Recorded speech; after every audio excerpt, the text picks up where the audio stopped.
Everybody, it's your boy Joseph Saki back with another video. You know it. Anyways, guys, for this video, I'm again disclaimer again. I'm talking about feminism and my point of views on it so far. Okay, now again, I'm not a hatist. I'd not say I don't like feminism. I'm all for equality. I really am. Okay, I really want equality. What I'm afraid of is inequality.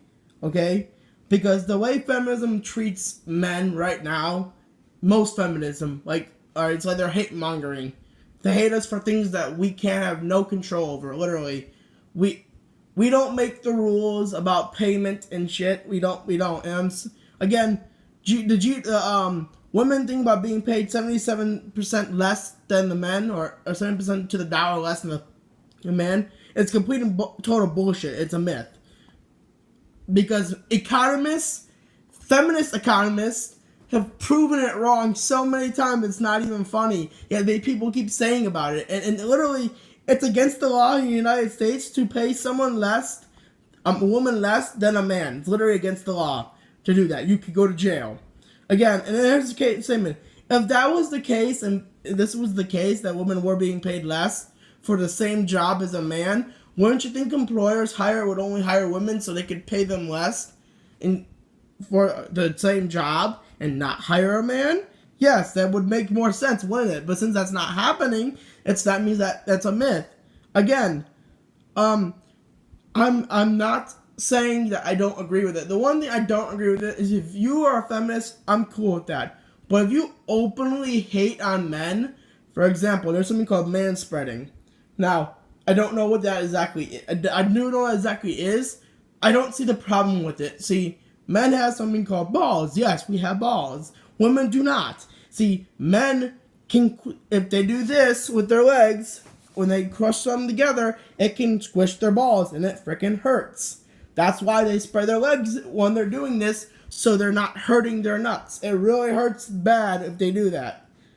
I know from experience. Now, if I was on a train or on a bus, and I do this all the time, I swear to God, I've never been on a train or bus in a while, but if I have been in the past, I've done that before. I have manspread.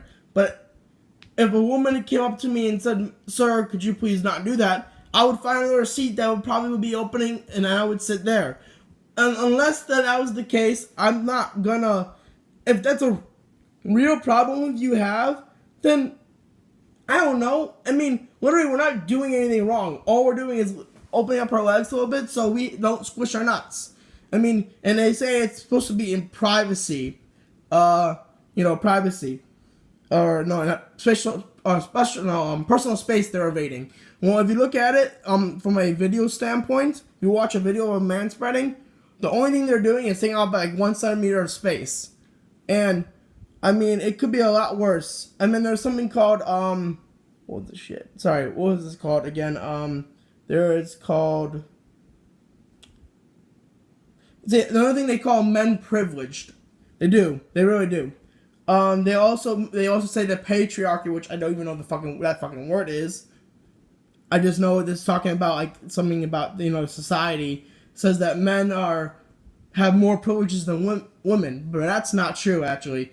If you look at it statistically and scientific and the society, men are more oppressed than women are. Because look at it this way: women graduate school are better in school than we are, and they have more graduation rates. Let's see. They are less likely to commit suicide because there's higher rates of men's suicide. 2, let's see, 3. The most violent crimes. Let's see. Well, if you commit a crime and a woman can commit the same crime as you, same type of crime, same thing, and the man will get a longer sentence than a woman's sentence would be. That's a privilege of women. See. Let's see. You in California alone. I'm just saying this is why I would never move to California, as this is a law. It need to be changed because it's not fair. The law states that if a woman claims that a guy is the father of her child, okay, he has 31 days, which is a month and a day, to get DNA testing to prove that this child is. If he's not able to get it in that month, he is on a month and a day. He's automatically responsible for that child and has to pay alimony, even if he is later able to prove that that child is not his. So basically, what you're basically doing to this poor person, if the child is not his, and in that 31 days that he cannot, and let's say it's like a mix up with the DNA testing, for example, and it takes 31 days to get to that DNA testing, too bad, so sad. You now have to pay money to this person. That's not fair. It's really not fair because, first of all, if it's not your kid, why would you have to pay the money for it? Second of all, that just, I think that could be evil. Secondly, there's a book that's out there about men and women in the workplace. Men are so afraid to just get called out on sexual harassment because you do know sexual harassment, it equals immediate firing for a job by a man. It equals a man. So that so far that men in the workplace will stay as far from away as women as they can. They won't even socialize with them to the extent that they have to, for fear of being fired for something as sexual harassment. Now, again, I'm not working right now. I do work sometimes in my parents' restaurant, but other than that, I'm YouTube and I'm going to school. But other than that, I've never experienced sexual harassment. Now, another thing they have a problem with is catcalling.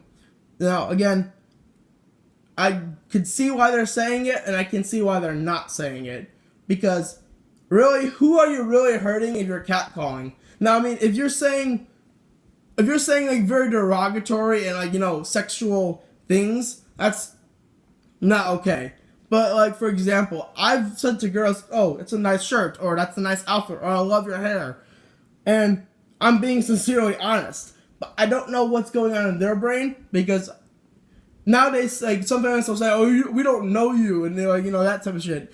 I mean, there's a video on YouTube of a woman who's just been into an office or a government office, walks out, and a guy who's a mail delivery guy also is in there, and then she sees his mail truck and he goes up to him and says, "Stop stalking me." I'm sitting there, I'm watching this video, guys. I'm like, he's a mail delivery dude. He's not stalking you. He has mail right there. He has to deliver it. I mean, what kind of crazy world are you in? Do you think everything evolves around you? And then another thing is they say that some of the things about men are like say men are not able to show emotion. Well, we are. We just were taught not to.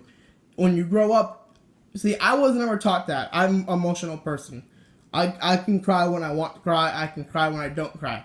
But it doesn't mean I don't show it. Like, I'll cry in front of my friends, and I've cried in front of my friends before, and they don't care. They don't care that they don't call me a wussy or anything. They just don't care. See, I choose friends that would know how to be sympathetic. Anyways, yes, most men don't cry because why? They've been taught not to. It's been told to them by either their fathers or by their friends. Men do not cry. It's like saying men should bottle up their emotions, but it's not true. You shouldn't do that. It's actually very unhealthy. Anyways, guys, this is what I'm going to talk about. That's what I talked about in this video. I'll be back later on today at 3 o'clock to do another video. And stay tuned. Stay cool. Like, comment, subscribe if you haven't done so already. And I would like to see you in the next video.